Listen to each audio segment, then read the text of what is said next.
I'm Philip Hotchkiss, Chief Wealth Strategist at TrustBank, and I thought now would be a good time to discuss your investments in this weak and volatile market.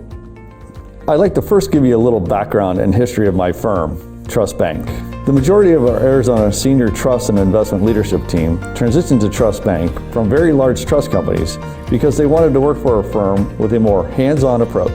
TrustBank understands the value in human touch, especially in a business that involves very sensitive and at times very emotional topics. Now, let's look at the markets and put some historical context to the recent volatility. By looking at this chart of past market downturns and the subsequent market rise, one can easily see that markets go up more than they ever go down. If that wasn't true, no one would ever invest in them. And while this downturn and market event may look and feel much worse than any other, we are in a period of historically low interest rates, which should provide support to equity valuations. It is important to keep in mind, though, that while now is still a good time to be invested, it is imperative to understand which equity markets to invest in.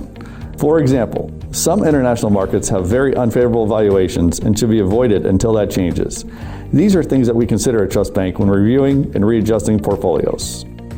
Now that we looked at the markets with some historical context, here are some behavioral patterns investors need to watch for. Today's COVID-19 pandemic is scary. So scary that playing it safe to avoid losing your money may seem like the only rational strategy. However, in the past 50 years, we've seen repeating patterns of crises. Despite these crises, the market continues to be resilient. The Dow Jones Industrial Average rose from 800 points in 1969 to over 29,000 in February 2020. But by March 23, 2020, the market dropped 34% from its all-time high, prompting many investors to change their investment strategy. But history shows that long-term investors who stayed the course through crises and didn't lose sight of their financial goals have been rewarded. When the market is declining and the news is depressing, the urge to panic and play it safe can be intense. How an investor chooses to respond to this turmoil can dramatically affect his or her long-term performance.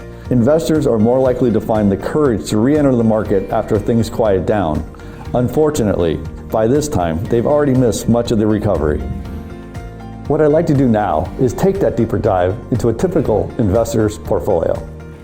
As you can see from this chart of an actual prospect portfolio we analyzed, which is very typical of portfolios we look at, there is no true diversification. On the contrary, there is a large allocation to large company stocks and almost no mid or small cap companies. So why does this matter? Let's look at another chart.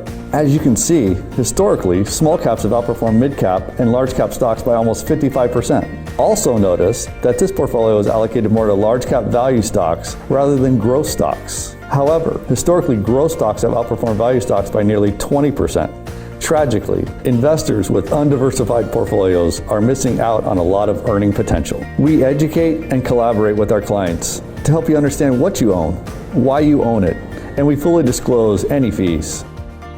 If you'd like a complimentary portfolio review, please contact me. TrustBank's words of advice during this difficult time: remember, remain calm. This too shall pass.